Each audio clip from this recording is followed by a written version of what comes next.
Good evening, everyone, and welcome to Ian's virtual book launch. He's already had a in-person book launch at the Festival of Education. But I said to him, what about the people who weren't there? It'd be great to get him along to come and talk about his book. So I'm your host for the night. I'm Hannah. I'm the founder and director of The Bolling Effect. What is this thing doing? I've got all these pop-ups coming up telling me everyone's trying to record. What is going on? Is that pop-up coming up for everyone else as well? I've had 10 pop-ups. Don't know what's going on with that pop-up. It's very strange. I'm just gonna have to keep clicking it away. So the man of the moment is Ian, our author. Do you want to say hello to everyone, Ian? Hello, everyone. Hi, I'm Ian. Lovely to thank you for coming. It's great to have you all here. And I know we've got people watching the recording. I'm just going to prove it. Watching the recording afterwards as well. And how tonight's going to work, if you've had the chance to get the book already and read the book, you might be asking questions about the content. But we've got a semi-structured kind of conversation where I'm going to be asking him some questions that some of you might want to ask anyway. And then we'll open it out to the rest of you. So I'm going to stop sharing the slides once we've seen his lovely face one more time. This is his mugshot from the back of the book. Um, My little moustache Little phase. That's what moustache. it is. Yeah, yeah, yeah. And we're going to go into conversation, but please do think what questions you would like to ask about this brilliant book as well. So, Ian, tell us, why did it feel like the right time to put pen to paper and write a book? Well, I'm going to totally hold my hands up because it wasn't my idea, and I sort of had always. Actually, my original idea was to do a PhD. That was actually I was thinking about doing that. And it was I was approached by someone from Crown House who thought that, well, in his words, he's got a book in you, is the phrase that he uses for everyone, Ian does. And honestly, it was not something, very honestly, that I'd ever thought of. But actually, I got to a point where I was working that I felt like actually maybe this will benefit not only hopefully other people, but actually me. I was like, actually putting things down on paper might be the right time. And as soon as I started doing it, I got very, very excited. And I think it did come exactly the right time. It came to a point where I had sort of been doing um, some freelance work for about 2 years, and actually it was time for me to put pen to paper to see if I could communicate what I believed about LGBT inclusion. Like, how could I communicate that with other people? So, Yeah, absolutely. And I know you've done quite a few posts on social media recently asking about like how much of the content in EdFi training should be mm, story driven and sort of like lived experience driven. yeah. And you've been quite open and vulnerable in the book. So why did you choose to share your story, like your coming out story, your navigation of bullying story, your like how tricky it has been at times on your Yeah. journey? And I think, the post that Hannah's referencing to is I was at an anti-racism event, and I found it was really interesting watching it how certainly when I compared it to my own training, and I'm always, willing to learn from other people about how it wasn't just about how what people had been through. It wasn't just about the history of anti-racism or racism. It was also about how society is structured to prevent racism from going away. And I thought, you know what? Is my training enough? So I started looking more widely and really reflecting. But I think for me, I've built More Than Flags and Rainbows on lived experience because I wanted in the book for people to understand where I was coming from. That actually, this is something that has been building in me for almost 40 years. It is something that has shaped who I am. And, in the book, I do talk about lots of points in my entire life, and I wanted people to understand why I arrived at now. But Yeah. also, I think I wanted other people to understand one of the issues I had was I thought I was the only one who had been through what I went through. In my school, I knew it was a horrid place to be, but I thought maybe that's my own experience. And my first taste of sharing my story was I wrote a blog post, God, must be 3 years ago, talking about the bullying I received. And I had five other men in my year group who messaged me to say that they went through similar experiences and they've never told anyone. And I think that's part of the issue. The legacy we have of Section 28 is LGBT people do not share what they went through, and so they do think that they are the only one. So for me, Mm. that was really important, that I wanted other people to have power to their voice, to share what experience they've been through. But also for myself, when I do the training, I do share my story and I do it with a disclaimer at the beginning because it makes those people really understand that LGBT inclusion isn't just about, and I'm going to say it, it's about more than flags and rainbows. It's not just, but that is genuinely, I have been to school. I start my training by explaining where the name came from. And it was, I went to a school and not far from me in South Wales, but honestly, it looked like a unicorn had crapped over the school, right? There was rainbows everywhere. And yet, when I spoke to the sixth formers, bullying was rife. Yeah. And, we all see it, don't we? The virtue signalling in Pride Month. Emily and I were only having a conversation earlier today about when your skyrocket in Pride Month, don't they? And actually, I wanted to make people, when I do the training, I want people to understand that we're not talking about having nice badges on. We're not talking about lanyards. We're talking about the mental health of our young people and our Mm, community. And actually, by sharing the story of someone who's in the room with them, they can understand the importance of the work. mm. So that's for me. It was for those two reasons. I wanted people to understand where I came from, but also why this work is so important. And my follow-up question to that is like, what's your advice then to educators or on when it's appropriate to share and when it's appropriate to not share? Like, where are the boundaries around lived Yeah. experience? And this Because is quite a hot issue, particularly when you talk mm, about RSE, because interestingly, when the book was first out for review, I had someone who refused to review it because they believe that no one should share anything personal about themselves. And I know the person, we had a great discussion about it. And I absolutely respect their viewpoint, and I actually respect. That they didn't write the review because they didn't feel it was right for them. I think first of all, what I would say is once you release that information into the wild, you cannot control it. So I only ever release information about myself that I feel if it was in a wonderful certain newspaper that should remain unnamed, but everyone knows which newspaper it is, would I be happy with that information shared in that newspaper? yeah. And I think that's what, for me, the bit when you're reflecting on whether to share anything, would you be happy with it being on the front page of a newspaper? And Mm, one of the reasons why I don't share my son's name or his face on social media, because I'm happy for people to know I've got an adopted son, but actually that's not my information to share. yeah. So I refer to him as now 12. Some people who have followed me on social media a couple of years will probably remember it started as 9 and has gradually gone up and is now 12. Although I did have someone the other day message me because they followed me on Instagram and thought I had 12 kids. And I was like, no, no, no, no, no. One is enough, especially this one. One is enough. But I think that's the advice I'd give. And also, I think there is a pressure when you're from an underrepresented group that you should be that out person. You should be that person who makes the change. You should be the person. And actually, you don't have to be. Do you know Mm. what? You should not feel if you feel pressure to reveal information about yourself, actually, you have to wonder how that situation's arrived at. So yeah, that's what advice I'd give. If you're not Yeah, happy, absolutely. And but you referenced already that you were approached by Crown House. Ian approached you about writing the book, but how did you choose or select them as the best option as a publisher, with the fact that you were sharing deeply personal parts of yourself? I think when we were crafting the early idea of the book, it was a very collaborative approach. So I was very, very supported. So even before I wrote even an outline of the book, I just randomly wrote a chapter. Yeah, I just randomly wrote something and sent it in.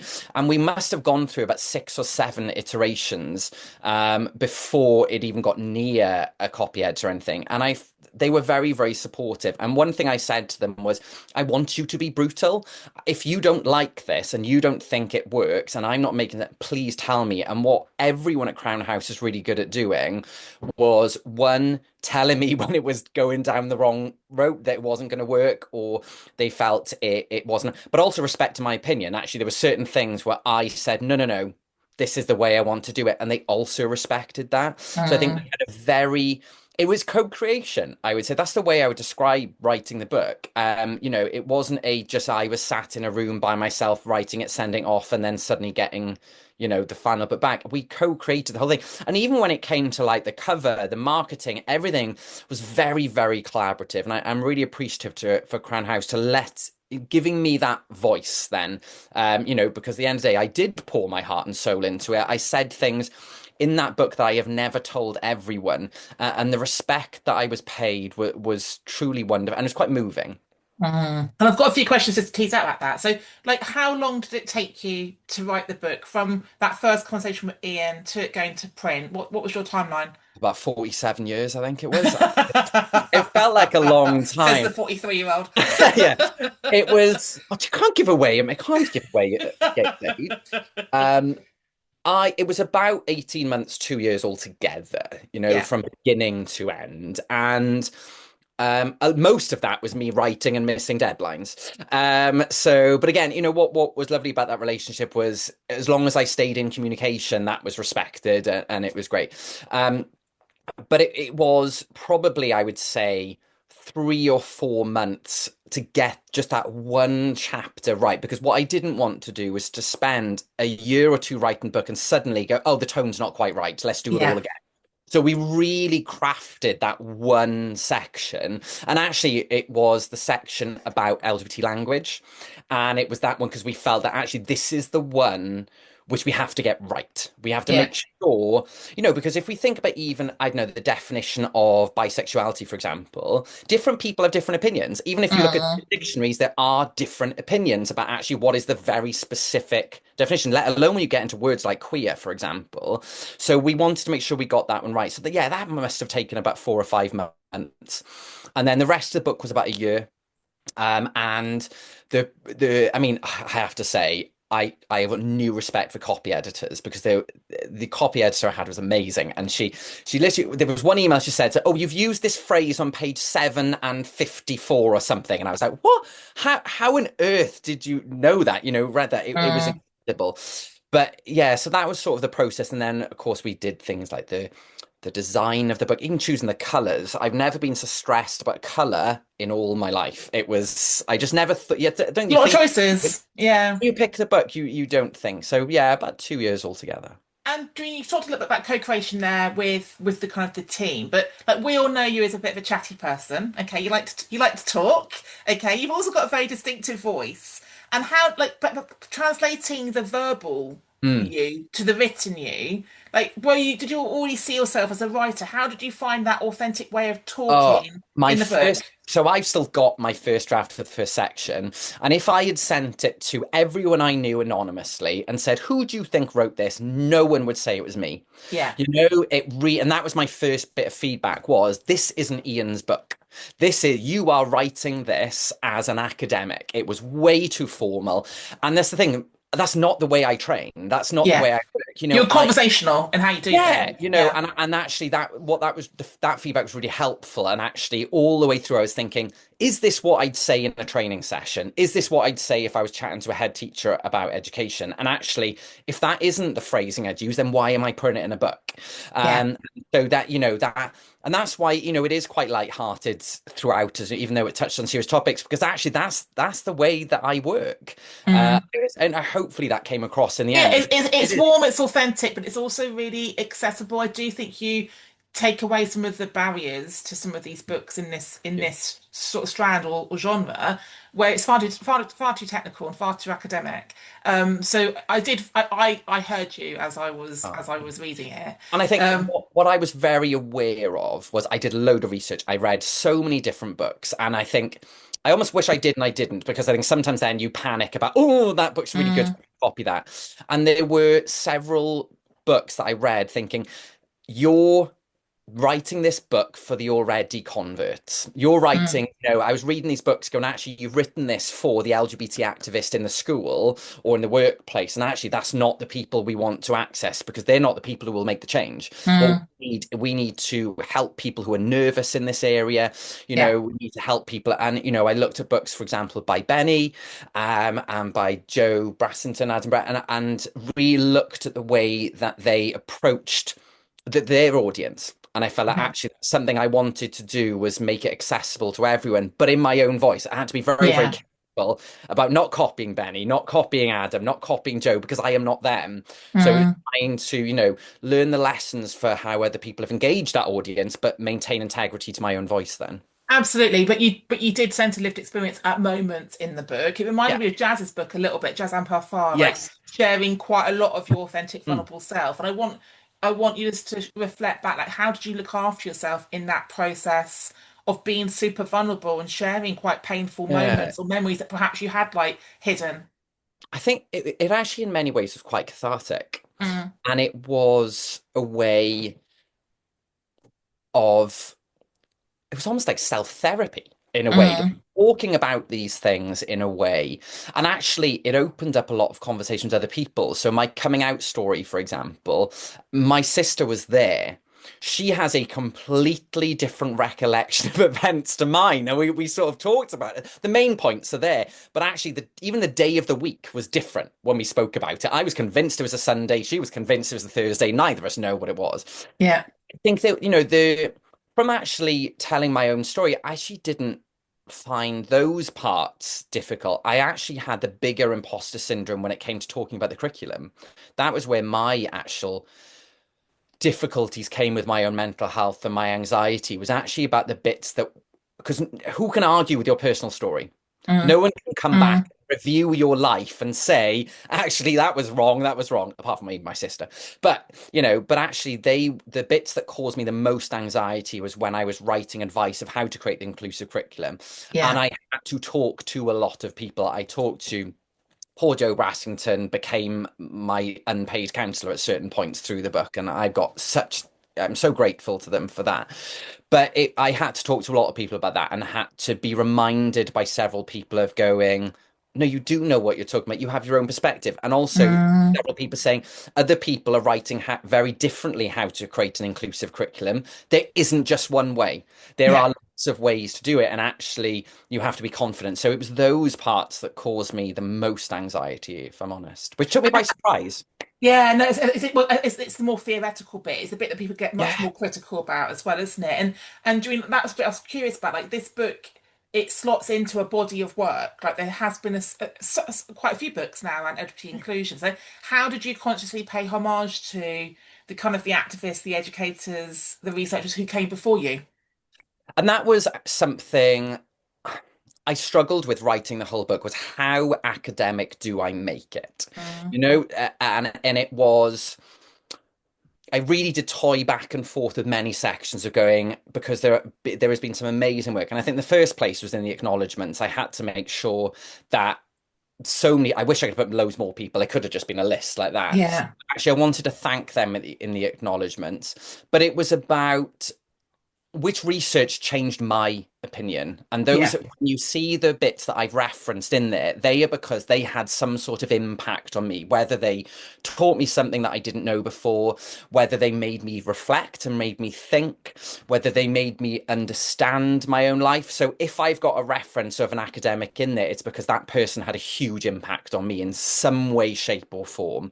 yeah. And that's sort of how I decided on them in the end. Yeah, love it. Like you say, you could name check everybody you've ever Oh, read or talked to, and it becomes actually meaningless as well.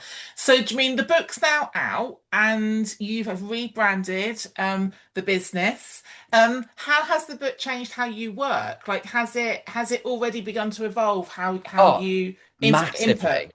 I think that because, for those who don't know, so I originally left education because I received homophobic abuse online. There was at one point I was known as the teacher in heels because I wore a pair of heels as part of a fashion show in school and received huge amounts of abuse online.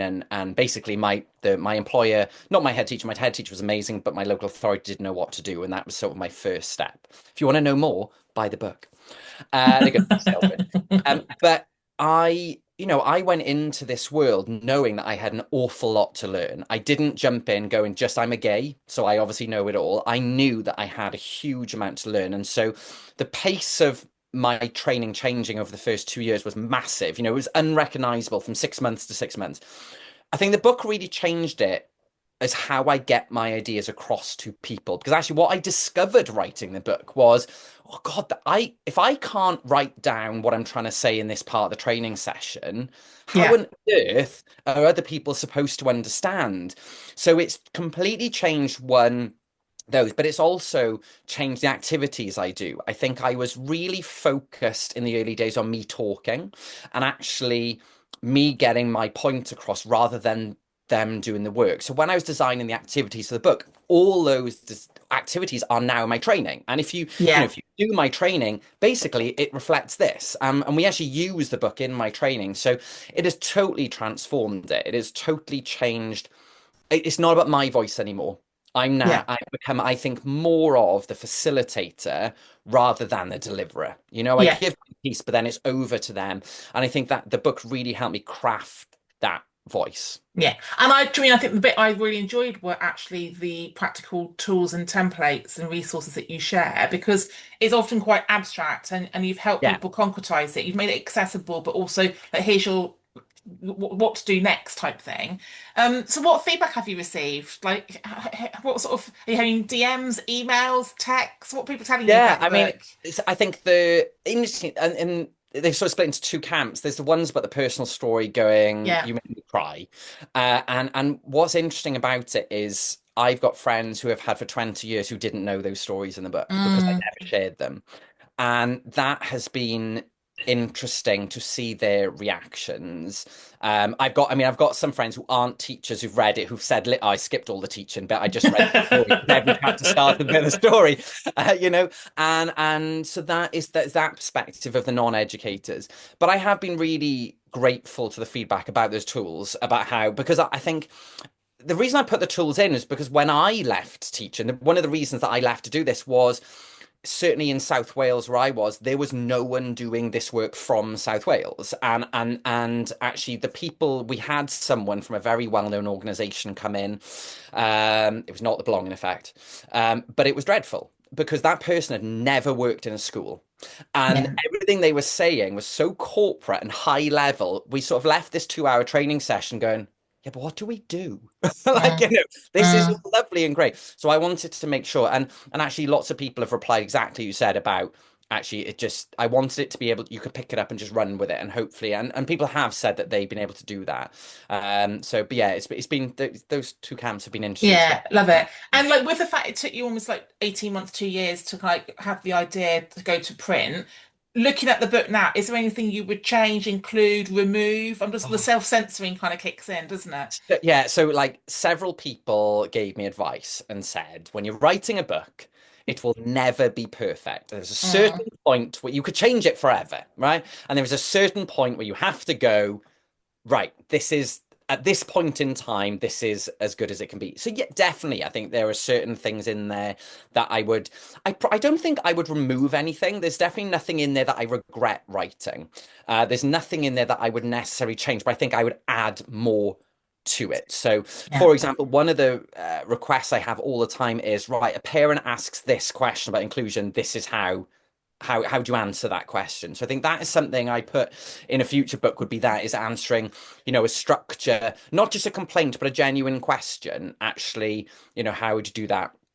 And I think I'm getting more and more questions about pride groups. So there is a little bit about pride groups in there, but actually the question I'm getting at the moment from many people is I've been running our pride group for 10 years and suddenly it started to falter. Why is Mm, that? And I'm working with a lot of schools on that. So I think those are the two areas that I would add to the community section a bit more, but also, yeah, about not just setting up a pride group, but actually how do you maintain that year after year after year after year. So, but no, I sounds don't. to me like there's a book two in the Yeah. making there. You just keep logging it all and then get to the point where you've got a second book. My final three questions are all about advice that you want to share with different stakeholders who are here tonight. So, like for the people who have come who do want sort of like some ideas, some quick wins to get started with making their settings more Mm. LGBT inclusive, what's your advice to them about where to start or how to get started? Uh, I think first of all is speak to your students. That's the thing that in the book is you have to start by finding out where you are. And I think what we do too often is we rush into, I need to do stuff. I need to put up a display. I need to have a pride group. I need to do a Pride Month event. And actually, the problem is if you don't know where your community is, you don't know where your school is, you have to start by asking those questions of where are we now? And actually, you might not be the right person to ask those questions. You need to be asking those people who aren't doing the work because why aren't they doing the work? You know, what is it? Is it not valued in the school? So that's why, I start within the book about actually spending a lot of time auditing where you are and how to develop a group. And, at the end, I love that I managed to get in at the end of one of the chapters, Avengers Assemble, because I'm a huge Marvel geek. Because you need a team, and this work too often falls down to one person. So before you even start asking all those questions, actually, you need a team of people, and not just the LGBT people. You need allies. I would also recommend, and I always do, that you have someone who isn't passionate about this work, because they're the people whose minds you need to change. So putting together that group is really, really important, and asking those questions so that when you do decide whether a pride group is right or a pride event, you know why you're doing it. You're literally doing this to combat this. And it's that why question, isn't it? I know, like Estin, the Welsh inspector, always used to ask the question, so what? Yeah, No, if you're doing a pride event, so what? Why is your school better afterwards? And you will only know that if you know where your school is now. So that's why yeah. a huge section of the book about that auditing process, or a health check. Health check, Health check. Yeah. it's a So, nicer word than audit, isn't it? No yeah, one and likes it's a health check. it. And what Yeah. about your advice to the people in the room who are either aspiring writers or want to Yeah. find their voice or share their story? Do you mean, how did you get started before you even thought about the book in getting out there and sharing what you were Yeah. experiencing? I think I sort of started by sort of learning about what was out there, actually going to lots of courses, going to lots of places to find out actually what was already existing in the world. And there's a huge amount of work out there that's needed, and talking to other people. So one of the best things that I did was just I literally would find anyone who was doing this work, and I'd message them and say, can we have a chat? And one of the first people I messaged was Joe Braston, who then introduced me to Hannah. Oh no, it was Katrina, actually, It was wasn't it? Katrina who connected us Katrina, sorry, it first. was Yeah.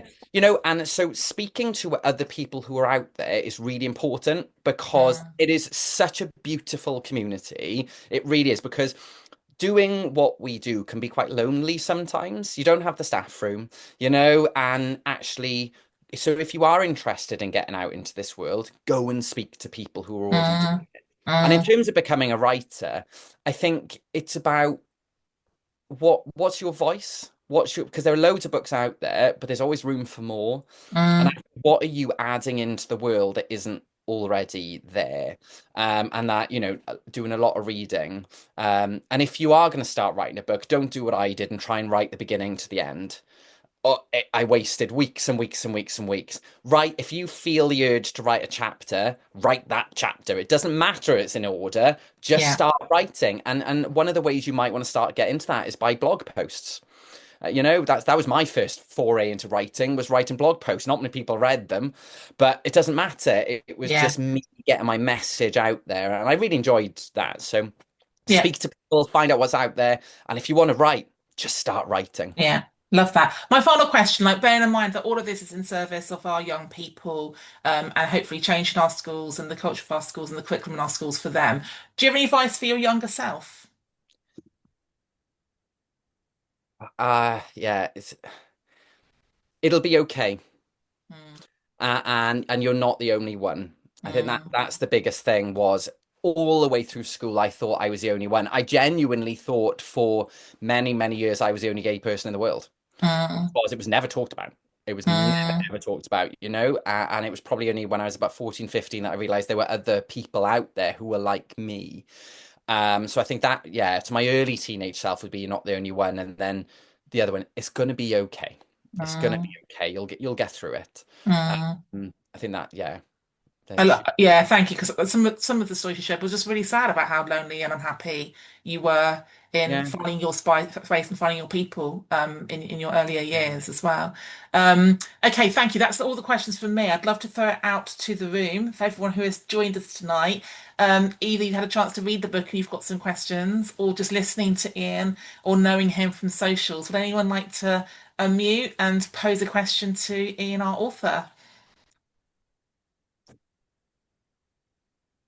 Hi, Sarah. Jump in. Oh yeah, I've got to go out on the school run soon, so I'm going to try and swap over to the mobile. So just in case I'm not successful in that, I just wondered, like, was there anything that in the editing process you took out of the book that you found hard to kind of give up? Mm. So early on in the draft of the book, when I put in about what LGBT phrases mean and things like that, there was a definition of gender critical. Because I wanted to put it in there because I wanted people to understand what it was. And myself and the copy editor went round and round and round of how do we phrase this? Because I wanted it, I didn't want to imagine that that view doesn't exist, whether you agree with it or not. And actually, we couldn't settle on a definition that we felt wouldn't be damaging to the LGBT community.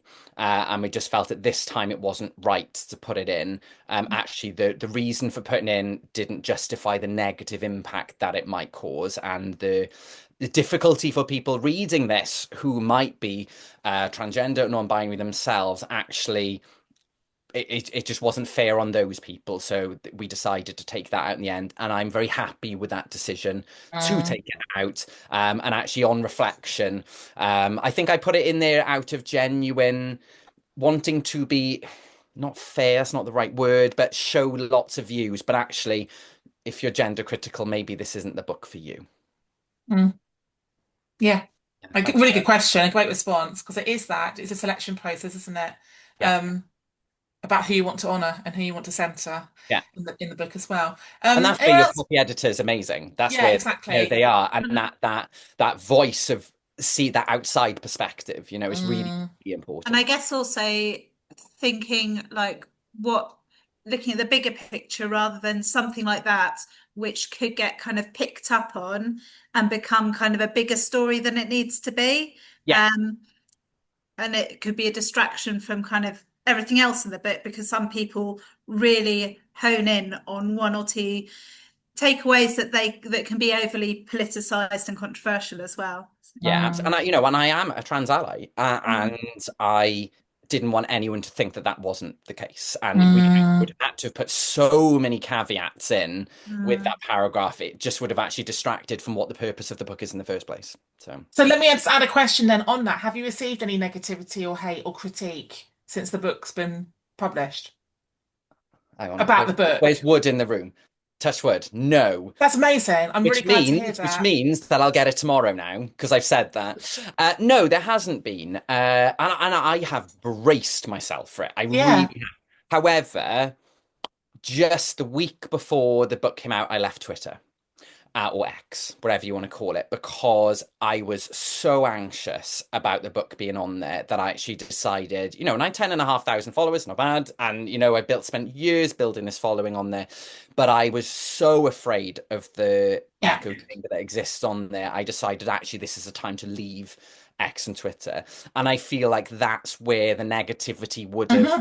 started. And the problem is, we've all seen it when one thing starts on it, it snowballs. So Mm. I made the conscious decision to leave X just before the book was published. And you know what? Self-preservation, self-protection, isn't But it? I haven't missed it at all.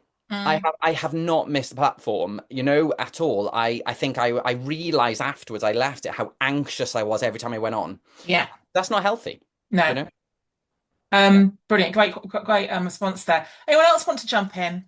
Go for it, Graham. Find the unmute button. Um, Lovely to meet you all, and you, Ian.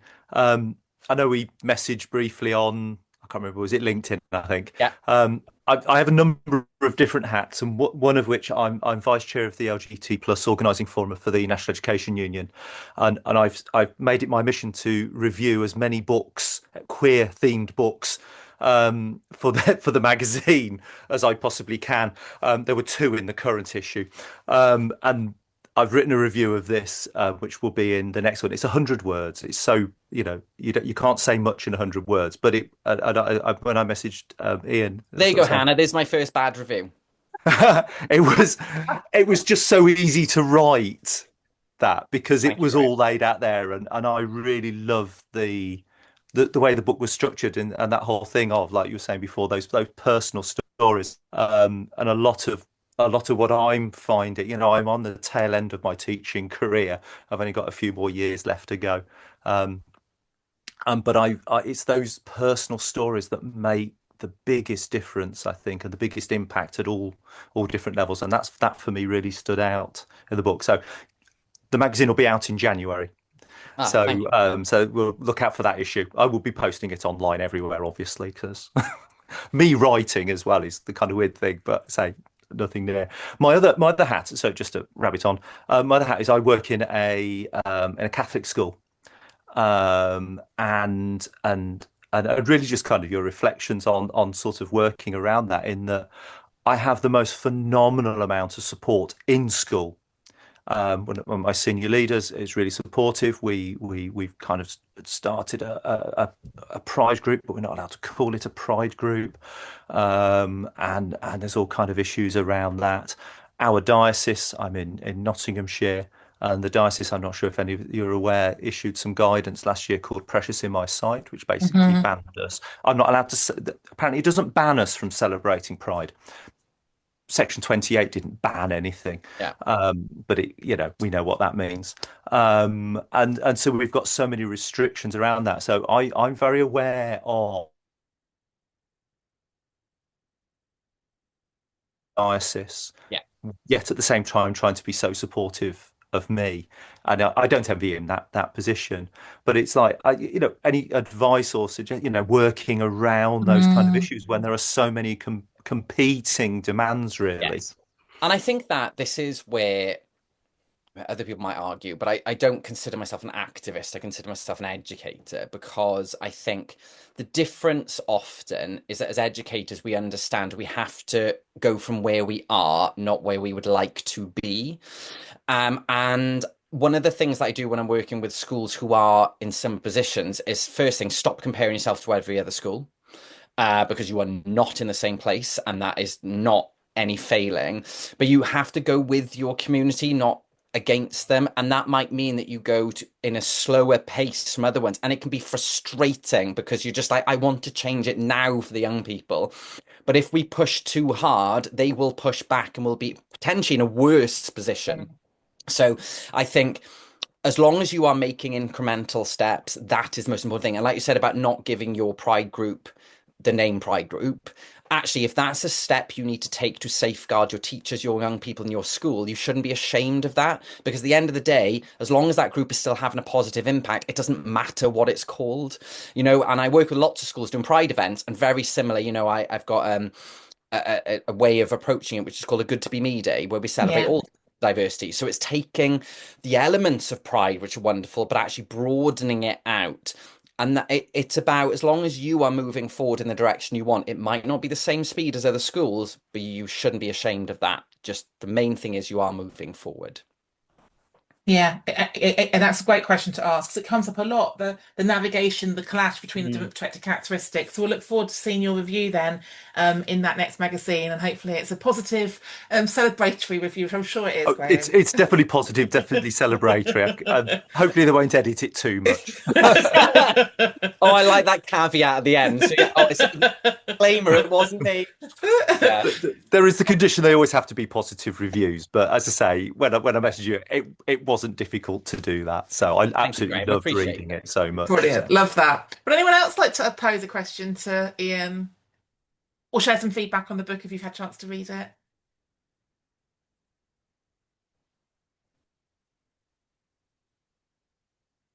Or if not, I'll take that as a no. I asked you so many questions. I asked you all the questions that they were going to ask you anyway. I know we have got an ITTE provider on the call. So what about this kind of work with people entering the profession and how we support beginner teachers, early career teachers with LGBT inclusion? Yeah, I think that it's because I lecture in a number of IT providers, and I think there's sometimes an assumption that the younger generation know this better. Mm, Uh, and they might be more au fait with a lot of the language, but they themselves probably haven't received the training that they haven't received the education themselves. So how do they know what it's supposed to look like? I always compare it to maths, right? And English, right? I know what good English teaching is because when I was in secondary school, I had the worst English teaching ever. So I have that benchmark of comparison. We don't have that with LGBT inclusion, and most young people, those coming into the profession, They don't have that themselves. So we have to not make those assumptions that they know what good teaching looks like, because even I see, when I ask them what makes good inclusive education, and all those things will come back. Wear a rainbow lanyard, wear a pin badge, have a pride group, have a pride month, without actually thinking about actually what's our curriculum like, what's our ethos like, what is our culture like. They are far more important. Those other things are lovely and great and they're bolt-ons, but if your kids don't feel safe in your school, all those other things are pointless. So I would say, don't make that assumption that they know about what makes inclusive curriculum, because they will just jump, like many people do, to the tick box things, thinking that it's good practice. Yeah, absolutely. Um, are there any other questions from the room? Because otherwise, I'm just going to go back into the deck to just do a little bit of wrapping up. Because one of my pleas to you all, oh, that's just my questions, I've done the questions already, is that if you have bought the book and read the book, would you please review the book? So whether you've bought your book and whatever you have your thoughts around Amazon, like we know a lot of people who've published books and then it's like people aren't sharing the positive feedback. So it would be fantastic if you could please get yourself a copy, share the fact that the book's out there, but also leave a review because that then helps the visibility of the book within the whole canon, but also with the algorithm on the internet and everything else. So that was just my request from you, which Ian didn't ask me to Thank say, but I just No, I sneak didn't. for Thank you you. very much. That's really And I kind. read 4 books over half term, all from educators on my network, and I put a review on for all of them. It literally takes a couple of minutes.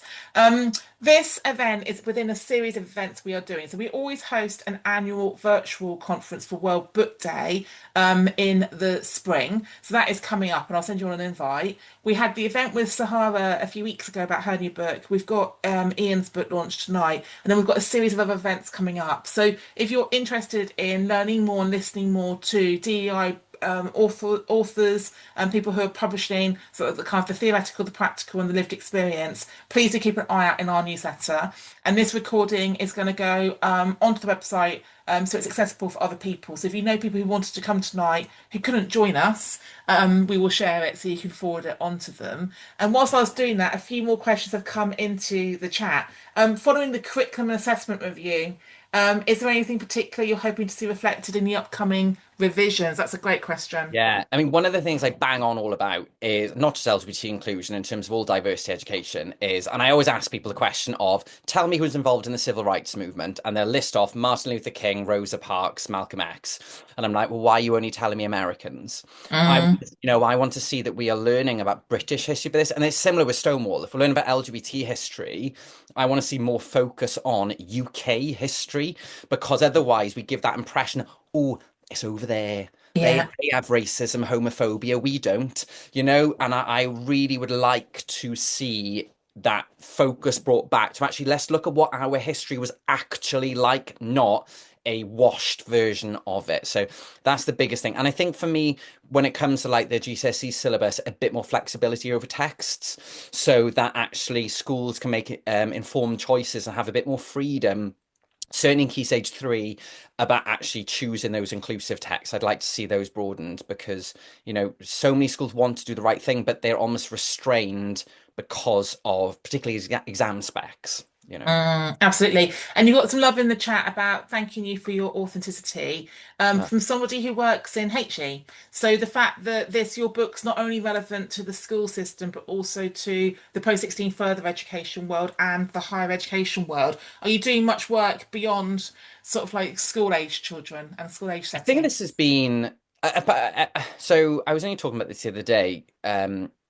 I have in the past, I've done lecturing in the past, and while I really enjoyed it, I'm in a very privileged position that I now am clear about what I think, one, that I think I'm best at, but also who I really am inspired to work with. And while I really enjoyed lecturing time, actually for me, I prefer working in the school and college system. So I do work Mm, in initial teacher training colleges, more education, but actually that's I have done it in the past, but it's not where my heart lives. So. mm.